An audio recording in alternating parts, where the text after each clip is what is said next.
Hello दोस्तों, मैं हूं दिनेश की ओरा। न्यूज़ टाइम पे आपका स्वागत है। अब सुप्रीम कोर्ट में एक अपील आई है कि जहां पे भारत का नाम इंडिया हटा दिया जाए। अजीबोगरीब केस है साहब, और सुप्रीम कोर्ट भी उस पर सुनवाई कर रहा है। अब ये समझ नहीं आता कि भारत के अंदर हजारों ऐसे केस हैं जिनको समय की ज़रूरत है, समय चाहिए और वो समय मिल नहीं पाता है। मजदूर सड़कों पे थे तो सुप्रीम कोर्ट को 50 दिन में समय नहीं मिला कि उसके ऊपर सुनवाई कर सके।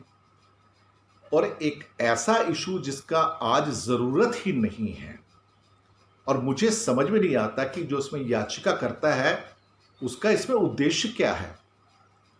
हमारा संविधान भी कहता है कि इंडिया दैट इज भारत, और उसके ऊपर संविधान सभा के अंदर 1948 में बहुत बहस हुई है साहब। ये दोबारा से ये प्रश्न उठाना कि इंडिया दैट इज भारत, कि इंडिया यहां से हमारी बदनामी हो रही है, गुलामी का प्रतीक है। मुझे लगता है कि गुलाम तो वो लोग हैं जिन्हें इस बात की समझ ही नहीं है कि इंडिया का मतलब गुलामी नहीं होता है। ये एक अजीब सी एक जहनियत है कि ऐसे इशू उठाते उठाते जाए कोर्ट के अंदर जिसका हमारे जीवन से कोई वास्ता ही नहीं है। हम किसी को इंडिया कहें या भारत कहें, आम भाषा में हम हिंदुस्तान भी कहते हैं, तो क्या फर्क पड़ता है उससे। हम सारे शब्दों का यूज करते हैं। हमारे यहाँ न्यूज़पेपर है, भारत नाम जुड़ा हुआ है उनके साथ में। हमारे पास न्यूज़पेपर है जिसमें हिंदुस्तान नाम जुड़ा हुआ है। हमारे पास न्यूज़पेपर है जिसमें इंडिया जुड़ा हुआ है। यही तो हमारी, देखा जाए तो, रिचनेस है। यही तो हमारी खूबसूरती है कि हम कई नामों से जाने जाते हैं। अब आप ब्रिटेन जाते हैं तो ब्रिटेन को ग्रेट ब्रिटेन के नाम से जाना जाता है, ब्रिटेन को यूके के नाम से जाना जाता है, यूनाइटेड किंगडम। और आम भाषा में कई बार हम उसको इंग्लैंड भी बोल देते हैं, हालांकि इंग्लैंड राज्य है, लेकिन आम भाषा में कहाँ जा रहे हो, इंग्लैंड जा रहे हैं जी। तो ये बहुत सारी चीज़ें हैं। अब ये हम अमेरिका भी कह देते हैं, हम यूनाइटेड स्टेट्स ऑफ अमेरिका भी कह देते हैं। तो ऐसे कई ऐसे देश हैं जिनके बहुत सारे नाम हैं, तो उन नामों से क्या हो जाएगा, मुझे समझ में नहीं आता इस बात का।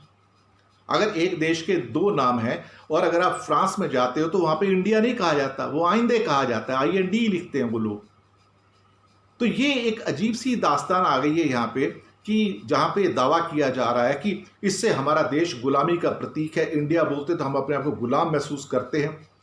एक ऐसा लगता है कि एक जहनियत जो है, जो वो जहनियत जिसका देश के विकास से कुछ लेना देना ही नहीं है, और वो जाके वहाँ पे काम कर रहे हैं।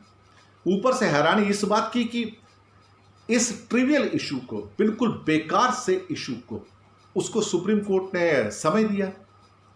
ये मेरी समझ से ही बाहर है। हम अपने जो 100 करोड़ गरीब हैं उनकी ओर ध्यान देने का समय नहीं है, और हम ये बेकार के विषयों के ऊपर हम अपना टाइम वेस्ट करते हैं। इसलिए हम पिछड़े रहेंगे, इसलिए हम बैकवर्ड रहेंगे। हमारी जब सोच बैकवर्ड हो जाती है तो यही होता है। यही हमारी कमजोरी है, यही हमारी व्यथा है। फैसला आपके हाथ में, आप जनता है साहब, आप बताइए। हमें तो लगता है कि इंडिया भी खूबसूरत है, भारत भी खूबसूरत है, हिंदुस्तान भी खूबसूरत है, कोई दिक्कत नहीं हमें इससे। हमें क्या, 135 करोड़ लोगों को दिक्कत नहीं, पता नहीं उन चंद लोगों को दिक्कत होगी तो होगी, क्या कर सकते हैं उनके बारे में, कुछ नहीं कर सकते। धन्यवाद आपका, शुक्रिया।